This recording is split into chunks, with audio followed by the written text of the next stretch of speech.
تمام تعریفیں اللہ کے لیے ہے جس نے اپنی مشیت کے مطابق اپنے بعض بندوں کو حلم و بردباری سے سرفراز فرمایا ہے۔ میں بے شمار عطا و بخشش پر اس کی حمد بجا لاتا ہوں اور گواہی دیتا ہوں کہ اللہ کے علاوہ کوئی معبود برحق نہیں، اور میں گواہی دیتا ہوں کہ ہمارے نبی و سردار محمد صلی اللہ علیہ وسلم اس کے بندے اور رسول ہیں، جنہیں عمدہ حکمت، اعلیٰ ترین علم، صبر و تحمل اور جود و سخا کی دولت سے نوازا گیا۔ ان پر، ان کی آل اور صحابہ کرام پر رحمت و سلامتی نازل ہو۔ حمد و صلات کے بعد مسلمانوں، اللہ سے اس انسان کی طرح ڈرتے رہو جو موت کو ہمیشہ یاد کرتا ہے۔ ارشاد باری تعالیٰ ہے، اے ایمان والو اللہ سے اتنا ڈرو جتنا اس سے ڈرنا چاہیے۔ دیکھو مرتے دم تک مسلمان ہی رہنا۔ مسلمانوں، غصے کو پی جانا اور غیظ و غضب کو روک لینا محاسن اخلاق اور اوصاف فضل و کرم میں سے ہے۔ غصے پر کنٹرول کرنے کو عربی زبان میں قزم الغیظ کہا جاتا ہے، جس کا مطلب یہ ہے کہ غصے کو پی لیا جائے، اسے اندر ہی لوٹا دیا جائے اور غصہ و خفگی کو ظاہر نہ ہونے دیا جائے۔ اللہ رب العالمین نے غصے پر قابو پانے والوں کی تعریف بیان کی ہے، جیسا کہ اللہ نے ارشاد فرمایا، جو غصے کو پی جانے والے اور لوگوں سے درگزر کرنے والے ہیں اللہ نیکی کرنے والوں سے محبت کرتا ہے۔ اور ارشاد فرمایا، بے شک جو لوگ اللہ سے ڈرتے ہیں جب انہیں کوئی وسوسہ یا غصہ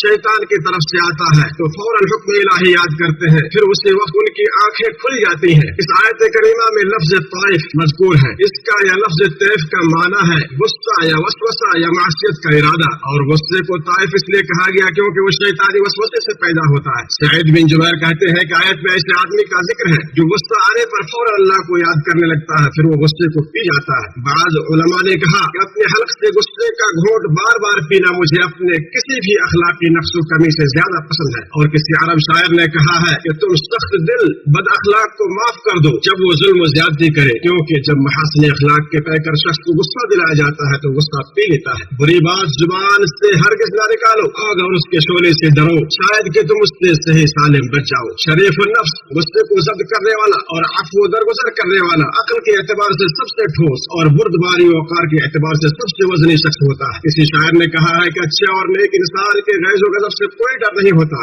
جبکہ جوش غضب بہت سے لوگوں کو ہلکا اور بے وزن کر دیتا ہے۔ عقل مندوں نے غصے کے گھونٹ خوب پیے ہیں کیونکہ وہ جانتے تھے کہ انجام و نتائج کے اعتبار سے اس سے زیادہ لذیذ اور میٹھا کوئی گھونٹ نہیں۔ ابن عمر رضی اللہ عنہما سے روایت ہے کہ رسول اللہ صلی اللہ علیہ وسلم نے ارشاد فرمایا، کسی بھی گھونٹ کے پینے کا ثواب اللہ تعالیٰ کے ہاں اتنا زیادہ نہیں جتنا اللہ تعالیٰ کی رضا کے لیے غصے کا گھونٹ پینے کا ہے۔ امام احمد نے اسے روایت کیا ہے۔ معاذ بن انس جوہنی رضی اللہ عنہ سے روایت ہے کہ نبی صلی اللہ علیہ وسلم نے ارشاد فرمایا، جو شخص غصہ ضبط کر لے حالانکہ وہ اسے کر گزرنے کی استطاعت رکھتا ہو تو قیامت کے دن اللہ تعالیٰ اسے لوگوں کے سامنے بلائے گا اور اسے اختیار دے گا کہ وہ جس حور کو چاہے منتخب کر لے۔ امام احمد، ابو داؤد اور ترمذی نے روایت کیا ہے۔ امیر معاویہ رضی اللہ عنہ کہتے تھے کہ غصے کے گھونٹ پی کر اور بیوقوفی و جہالت و بردباری کے ذریعے زیر کر کے جو لذت مجھے ملتی ہے اس سے بڑھ کر اور کوئی لذت مجھے نہیں ملتی۔ مسلمانوں، غیظ و غضب تباہی و بربادی کا سبب ہے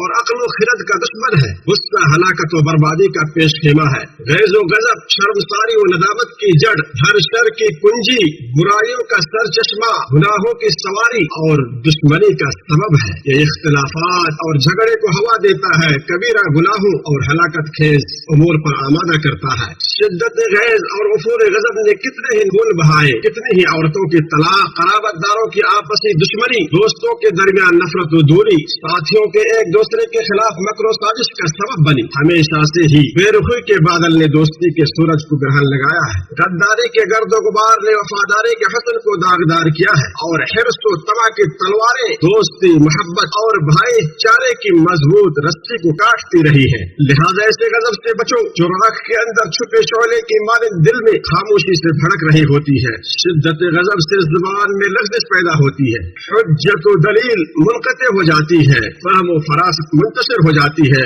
عقل پر پردے پڑ جاتے ہیں اور دنیا و آخرت میں انجام کار سے غفلت طاری ہو جاتی ہے۔ غیظ و غضب کا نشہ جس پر حاوی ہو جاتا ہے تو اس کے سامنے غور و فکر کے دروازے بند ہو جاتے ہیں اور وہ درست رائے قائم کرنے کے قابل نہیں رہتا۔ حضرت ابو ہریرہ رضی اللہ عنہ سے روایت ہے کہ ایک آدمی نے نبی صلی اللہ علیہ وسلم سے عرض کیا کہ مجھے نصیحت کیجیے، تو آپ صلی اللہ علیہ وسلم نے فرمایا غصہ مت کرو۔ اس آدمی نے بار بار اس بات کو دہرایا تو آپ صلی اللہ علیہ وسلم بھی فرماتے رہے کہ غصہ مت کرو۔ اسے بخاری نے روایت کیا ہے اور مسند احمد میں ہے کہ اس آدمی نے کہا کہ پھر میں نے نبی صلی اللہ علیہ وسلم کے اس قول पर गौर किया तो मालूम हुआ कि गैज़ व गज़ब हर शर को समोए हुए है। इब्न अब्दुल बर रहमहुल्लाह फरमाते हैं, ये कलाम थोड़े अल्फाज पर मुश्तमिल है, लेकिन उसके मानी बहुत ज्यादा और उसके फवायद बहुत अहम और कीमती है। जो अपने गुस्से को पी लेता है और गज़ब पर काबू पा लेता है तो शैतान उससे रुस्वा होता है और उसकी मुरुवत व दीन पर कोई आँच नहीं आती। इब्न मुबारक से कहा गया कि एक जुमले में हुस्न अखलाक को बयान करें तो आपने फरमाया कि गुस्सा छोड़ दो। और एक आदमी ने शाबी से कहा कि आप फला से इंतकाम नहीं लेंगे क्योंकि वो आपसे दुश्मनी और अदावत रखता है, तो शाबी ने कहा असल दानिशमंदी और दूर अंदेशी रजामंदी की हालत में जाहिर नहीं होती बल्कि उसका इजहार हालत गज़ब में होता है। अगर मेरा दोस्त मुझे गुस्सा दिलाना चाहे और शिद्दत गज़ब से मेरा गला घोट दे और मेरी जुबान से झाग निकल आए, फिर भी मैं उसकी गलतियों को माफ कर दूंगा। अल्लाह ताला ने ऐसे लोगों की तारीफ की है जो गुस्से के वक्त अफ़्व व दरगुजर का मामला करते हैं। इरशाद बारी ताला है, और जो बड़े गुनाहों और बेहयाई की बातों और कामों से बचते हैं और जब उन्हें गुस्सा आता है तो माफ कर देते हैं। ऐ मुसलमानों, जो अपने गुस्से पर कंट्रोल नहीं करता उसका अदब और वक़ार मजरूह हो जाता है। जल्द गुस्से में आना बेवकूफों और कम अक्लों की अलामत है। जब बेवकूफ इंसान गुस्से में आता है तो भड़क उठता है, मुश्ताइल हो जाता है, अपने सीने को पीटने लगता है, अपने चेहरे पर मारता है, नेज़े चलाता है, जख्मी करता है, गजबनाक गो की तरह उसकी रगें फूलने लगती है और गुस्से से भर जाता है। अगर उससे बात करे तो तेवर चढ़ाता है, अगर उसको छेड़े तो भड़क उठता है, अगर उससे बहस करे तो आग बगोला हो जाता है, अगर मुखालफत करे तो उससे गुस्से की चिंगारियां निकलने लगती हैं, किब्र व घमंड का मुजाहरा करता है। और ये सब उसकी जहालत, कमअक्ली, कमजोर बसीरत की दलील है। और यही हालत हर उस शख्स की है जो बहुत ज्यादा गुस्सैला,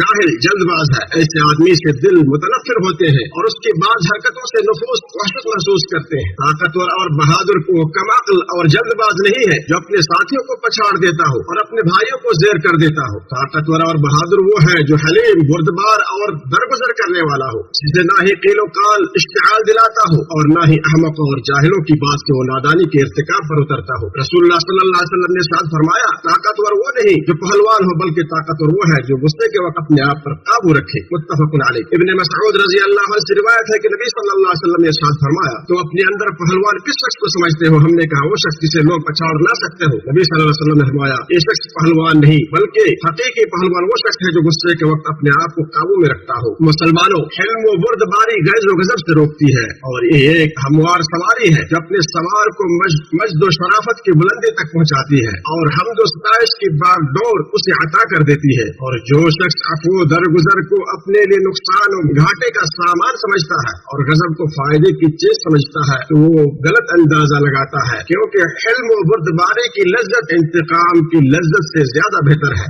जिसके अंदर गैज़ व गज़ब की आग भड़क उठे और उस पर वो अपने हिल्म से काबू पाले और उसे अपने सब्र से मगलूब कर दे और अपनी सबाब कदमी के जरिए उस पर कंट्रोल कर ले तो गोया वो अपने सबसे ताकतवर दुश्मन और बदतरीन हरीफ पर गालिब आ गया। लिहाजा गुस्से के मुहर्रिकात और असबाब से दूर रहे और मजाक में हद इत्तेदाल से तजावुज न करे, क्योंकि मजाक गुस्से का पेश खेमा है और दिलों की तस्कीन और खुशी के हदों से निकलकर इत्तिहाम, गीबत और इस्तिहजा के जरिए छुपे हुए कीने को न भड़काए, क्योंकि ये शैतान का हीला और नफ्स का धोखा है। किसी शायर ने कहा है, अपने दोस्त से मजाक करे, मजाक कितनी महबूब चीज है लेकिन मजाक में हद से तजावुज न करे। खालिद बिन सफवान ने कहा, तुम में से कोई अपने साथी को पत्थर से ज्यादा सख्त चीज से मारता है, सरसों के गरम तेल से ज्यादा गरम तेल उसकी नाक में डालता है और खोलते हुए पानी से ज्यादा गरम चीज उस पर उड़ेलता है, फिर वो कहता है कि मैं मजाक कर रहा था।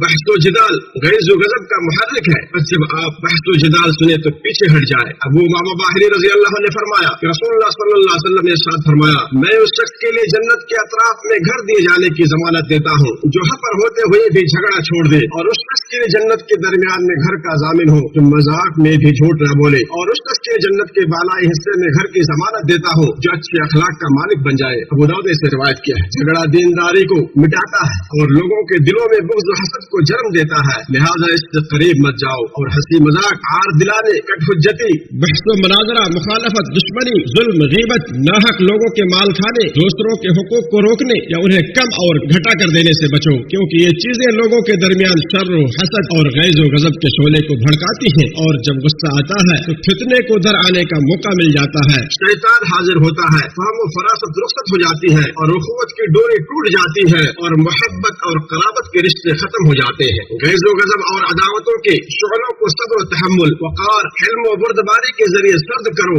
और मुआखज़ा व मुहासबा से दूर रहकर उसकी चिंगारियों को बुझाओ और गैज़ो गज़ब को ज़िक्र अज़कार के जरिए दूर करो, सब्र के जरिए उसे ठंडा करो और सुकूत व खामोशी इख्तियार करके उसका खात्मा करो। खामोशी हमाकत व नादानी और तेज से बचने, गुस्से को ठंडा करने और झगड़े के खात्मे का जरिया है और खामोश रहने वाला कभी शर्मिंदा नहीं होता। और गुस्से झगड़ालू इंसान जो गुस्से की वजह से लंबी लंबी सांसें लेता है, शिद्दत गज़ब से अपने मुंह से थूक और झाग निकालता है और बुरी बातें करता है, वो अमूमन महफूज नहीं रहता। इब्न अब्बास रज़ी अल्लाह अन्हुमा से रिवायत है कि रसूलुल्लाह सल्लल्लाहु अलैहि वसल्लम ने इरशाद फरमाया, जब तुम में से कोई गुस्से में हो तो खामोश रहे। आपने 3 बार ये बात कही। मुअर्रिख इजली कहते हैं कि मैंने गुस्से की हालत में कभी कोई ऐसी बात नहीं कही जिस पर खुशी की हालत में अफसोस हुआ हो। उमर बिन खत्ताब रज़ी अल्लाह अन्हु फरमाते हैं कि जब कोई तकलीफ दे बात तुम्हारी समाअत से टकराए तो अपना सर नीचा कर लो ताकि वो तुम्हारे सर के ऊपर से गुजर जाए। किसी शायर ने कहा कि तू जो भी किज़्ब बयानी और दरोगोई करना चाहता है कर ले, मेरा हिल्म व बुर्दबारी बहरी यानी मजबूत है, मेरे कान बहरे नहीं है।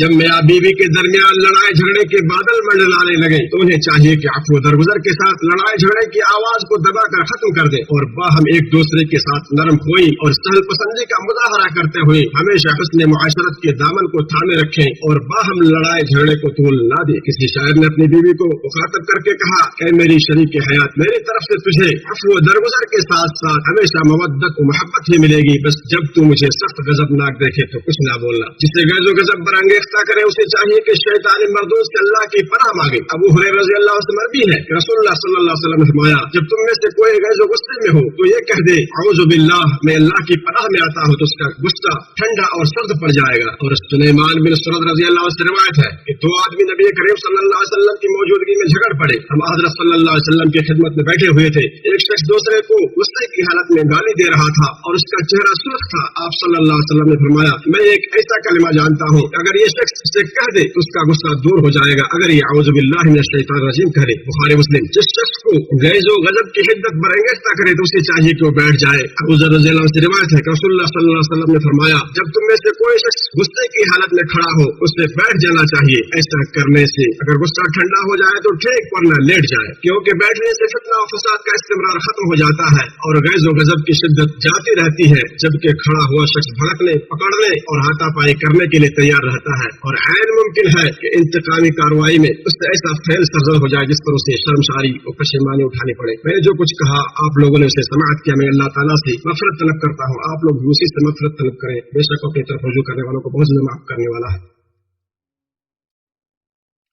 हर किस्म की तारीफ अल्लाह के लिए है जो उसके लुत्फ़ व इनायत की पनाहगाह में पनाह तलब करने वालों को पनाह देता है। और मैं गवाही देता हूँ कि उसके सिवा कोई महबूद बरहक नहीं। और मैं गवाही देता हूँ कि हमारे नबी मोहम्मद सल्लल्लाहु अलैहि वसल्लम उसके बंदे और रसूल हैं। अल्लाह ताला आप पर, आपके आल और सहाबाए किराम पर अपनी रहमतें और बरकतें नाजिल फरमाए। मुसलमानों, अल्लाह का तक़वा इख्तियार करो। इरशाद बारी ताला है, ए ईमान वालो, तक़वा इलाही इख्तियार करो, सच्चे लोगों के साथ रहो। मुसलमानों, किसी शख्स में इल्म व मारिफत के साथ साथ हिल्म व बुर्दबारी और कुदरत और ताकत के साथ साथ अफ़्व व दरगुजर एक साथ जमा हो जाने की जो फजीलत है, इस तरह किसी और चीज को जमा करने की फजीलत नहीं है। कुदरत व गलबा के बावजूद दरगुजर करना कीना कपट को खत्म कर देता है। लिहाजा आपके पास ताकत व गलबा हो तो ihसान कीजिए, और जब आपको किसी पर वाली बनाया जाए तो नरमी का बर्ताव करे। और जिसने अपने गुस्से को बेलगाम छोड़ दिया और गुस्सा दिलाने वाले से इंतकाम ले लिया, उसने अपने गुस्से को पूरा कर लिया और अपना पूरा हक ले लिया। लिहाजा अब वो ना तो शुक्रिया का मुस्तहिक रहा और ना ही वो लोगों में काबिल सताइश रहा। याद रखे, अपने हाथ की कुव्वत व ताकत और भारी भरकम जिस्म आपको गुस्से के वक्त औरतों, खादिमों, कमजोरों और मिस्कीनों पर जुल्म करने, गाली गलौज करने, उनके साथ बुरा सलूक करने और उनकी हालत करने पर हरगिज आमादा न करे, बल्कि अपने ऊपर अल्लाह सुब्हानहू की कुदरत व ताकत को मलहूज खातिर रखें कि अल्लाह की जात औरतों, खादिमों और कमजोरों पर आपकी कुदरत व ताकत से बढ़कर आप पर गलबा और ताकत रखती है। जैसा कि अबू मसऊद अंसारी रज़ियल्लाहु अन्हु मरवी है, वो कहते हैं कि मैं अपने गुलाम को कोड़े से मार रहा था तो मैंने अपने पीछे से आवाज सुनी कि अबू मसऊद जान लो, अबू मसऊद जान लो। मैं शिद्दत गज़ब से समझ नहीं पाया कि आवाज किसकी है। मैंने पीछे मुड़कर देखा तो रसूलुल्लाह सल्लल्लाहु अलैहि वसल्लम थे। आपकी हैबत की वजह से मेरे हाथ से कोड़ा गिर गया। आप सल्लल्लाहु अलैहि वसल्लम ने फरमाया, अबू मसऊद जान लो, इस पर तुम्हारा जितना इख्तियार है उसकी निस्बत अल्लाह ताला तुम पर ज्यादा इख्तियार रखता है। मैंने अर्ज किया, अल्लाह के रसूल, वो अल्लाह की रजा के लिए आजाद है। आपने फरमाया, देखो अगर तुम ऐसा न करते तो तुम्हें आग झुलसाती या तुम्हें आग छूती। مسلمانوں، وطن ایک ہرا بھرا سایہ دار درخت ہے جس کا پھل امن و امان، اطمینان و سکون اور استحکام و استقلال ہے۔ مملکت سعودی عرب اسلام اور سلامتی کا وطن ہے۔ اس میں نہایت مقدس، محترم، معزز شہر مکہ مکرمہ ہے، جہاں ابراہیم علیہ السلام کی نشانی، ان کی وراثت اور ہمارے نبی محمد صلی اللہ علیہ وسلم کا گھر اور ان کا وطن ہے۔ یہ پرامن، امن و امان کا گہوارہ اور محفوظ و معمون شہر ہے، جس میں اللہ عز و جل نے دین کے آثار و معالم رکھ دیے ہیں، اور اس میں زیارت کے لیے محفوظ گھر کعبہ ہے، اس میں مشعر حرام، عرفات اور مقدس مشاعر ہے۔ اس مملکت میں رسول اللہ صلی اللہ علیہ وسلم کا شہر مدینہ منورہ ہے، جو ان کا گھر اور ہجرت گاہ ہے، جہاں ان کے منبر، محراب، قبر اور مدفن بھی ہے۔ اس میں آپ صلی اللہ علیہ وسلم کی نشانیاں، علامتیں، آباء و اجداد کے نقوش، ان کی جائیداد اور متعدد نشانیاں ہیں۔ یہ وہ وطن ہے جس کے کارنامے، خوبیاں اور اعمال بڑے تابناک ہیں، اور اس کے محاسن و فضائل معروف و مشہور ہیں۔ یہ وہ وطن ہے جس کی بنیاد تقویٰ پر رکھی گئی، اس کی عمارت اسلام کے ستون پر کھڑی ہے، شرعی احکام اس کا دستور و قانون ہے، عدل کے پھولوں سے یہ ملک مزین ہے، محبت و الفت کی وجہ سے یہ معزز ہے، حق اور سچے عزائم کی وجہ سے کامیاب و کامران ہے۔ اور یہ حقیقت ہے کہ جو عزم حوصلے سے آگے نہیں بڑھتا، عجز و ناکامی اسے پیچھے دھکیل دیتی ہے۔ 3 صدی پہلے بانی مملکت امام محمد بن سعود رحمہ اللہ کے ہاتھوں اس مبارک سرزمین کے اوپر ایک انصاف پرور حکومت کا سورج طلوع ہوا۔ پھر وہ توحید، عزم راسخ اور دور رس نگاہ کے ذریعے لوگوں کو جنگ و جدال سے صلح و آشتی کی طرف، خوف و خطرے سے امن و امان کی جانب، جہالت کی تاریکی سے علم کی روشنی کی طرف، اور افتراق و انتشار کی ذلت سے نکال کر وحدت و عدالت کی طرف لے آئے۔ پھر آپ کے بعد آپ کے بیٹوں اور پوتوں نے اس ملک کی باغ ڈور کو سنبھالا، یہاں تک کہ اللہ نے امام المسلمین شاہ عبد العزیز بن عبد الرحمن آل سعود کو حکومت عطا کی۔ تو فیصلوں میں آپ کی حکمت و دانائی، رائے و مشورے میں آپ کی دور بینی، عدل و انصاف میں آپ کی شجاعت و بہادری، اور عطیات و بخشش میں آپ کی ہمدردی و فیاضی پوری دنیا میں مشہور ہو گئی۔ چنانچہ آپ اپنی بہادری، خودداری اور شریعت کی پاسداری کے معاملے میں عظیم ترین بادشاہوں میں سے ایک تھے۔ پھر اللہ نے اس ملک پر، اس کی رعایا پر اپنی رحمت و برکت کے دروازے کھول دیے۔ پھر ان کے بعد اس جھنڈے کو ان کے نیکوکار بیٹوں نے اٹھایا اور ان کے منہج اور طریق پر چلتے رہے، یہاں تک کہ یہ ملک امن و امان، وحدت و اگانگت، شیرازہ بندی اور قیادت و رعایا کے درمیان ہم آہنگی کے معاملے میں ضرب المثل بن گیا۔ میرا وطن بے مثال ہے، اس کا اعتراف ہر وہ شخص کرے گا جو اسے جانتا ہے۔ لہٰذا اے لوگوں، اللہ تعالیٰ کی عطا کردہ نعمتوں اور آسائشوں پر اس کی حمد و ثنا بیان کرو، اپنے امن و استقرار کی پاسبانی کرو، فتنے کی آواز و پکار، فتنے کی طرف بلانے والوں، فتنے کی حمایت کرنے والوں سے بچ کر رہو۔ اپنے آس پاس کے علاقوں اور ملکوں کی طرف نظر دوڑاؤ کہ ان کے حالات کیسے بگڑ گئے، جب ان میں نا اتفاقی نے جنم لیا، جب ان کی آراء و افکار اور خواہشات و نظریات میں تعارض و تضاد پیدا ہوا، ان کے رجحانات میں اختلاف رونما ہوا، ان کے اتحاد و اتفاق کا شیرازہ منتشر ہوا، ان کی ہم آہنگی و یگانگت پارا پارا ہو گئی، باہمی نزاع و مخالفت نے زور پکڑ لیا، ان کی حالت یہ ہو گئی کہ پھر انہیں کوئی چیز متحد و یکجا نہیں کر سکی۔ عوام مختلف گروہوں اور گروہوں میں بٹ گئے، جو اسلحے کے بغیر کسی سمجھوتے پر راضی ہی نہیں ہوتے اور لوگوں کے قتل عام پر فخر کرتے ہیں۔ لہذا ان سے نصیحت حاصل کرو، کیونکہ خوش بخت و خوش نصیب وہ ہوتا ہے جو دوسروں سے عبرت پکڑتا ہے، اور بدبخت وہ ہوتا ہے جو صرف اپنی ذات سے ہی نصیحت حاصل کرتا ہے۔ اور پھر اس کے بعد راہ راست دکھانے والے، مخلوق کی سفارش کرنے والے احمد مصطفیٰ صلی اللہ علیہ وسلم پر بکثرت درود و سلام پڑھو، کیونکہ جو ان پر ایک بار درود پڑھے گا، اللہ تعالیٰ اس پر 10 رحمتیں نازل کرے گا۔ اے اللہ، ہمارے نبی سردار محمد صلی اللہ علیہ وسلم پر درود و سلام نازل فرما۔ اے اللہ، کہ اسلام اور مسلمانوں کو غلبہ عطا فرما، شرک و مشرکین کو ذلیل و رسوا فرما، دین کے دشمنوں کو تباہ و برباد فرما۔ تمام مسلم ممالک اور ہمارے ملک مملکت سعودی عرب کے خلاف سازش کرنے والوں کی سازش، مکر کرنے والوں کے فریب اور بغض و حسد رکھنے والوں کے بغض و حسد سے محفوظ فرما۔ ہمارے پیشوا حاکم خادم حرمین شریفین کو اپنے پسندیدہ نیکی و تقوی کے کاموں کی توفیق عطا فرما۔ اے اللہ، اے تمام جہانوں کے پالنے والے، انہیں اور ان کے ولی عہد کو اسلام کی تقویت اور مسلمانوں کی اصلاح کے کام سر انجام دینے کی توفیق عطا فرما، اور مصیبت زدہ لوگوں کو عافیت عطا فرما۔ ہمارے فوت ہونے والے انہوں کی مغفرت فرما، اور دشمنوں کے خلاف ہماری مدد فرما۔ اے تمام جہانوں کے پالنے والے، اے اللہ، تباہ کن زلزلے کی متاثرین، پریشان حال اور مصیبت زدہ بھائیوں کا حامی و مددگار بن جا۔ اس کے سبب جو لوگ فوت ہو گئے ہیں انہیں شہداء میں شامل فرما، زخمیوں اور مریضوں کو شفا دے۔ اے دعا قبول کرنے والے، اے اللہ، تو انہیں امن و امان عطا فرما۔ اے سارے جہانوں کے پالنے کرنے والے، اے اللہ ہماری دعا کو شرف قبول عطا فرما اور ہماری پکار کو منظور فرما، اے عزت والے، عظمت والے اور نہایت رحم کرنے والے اللہ۔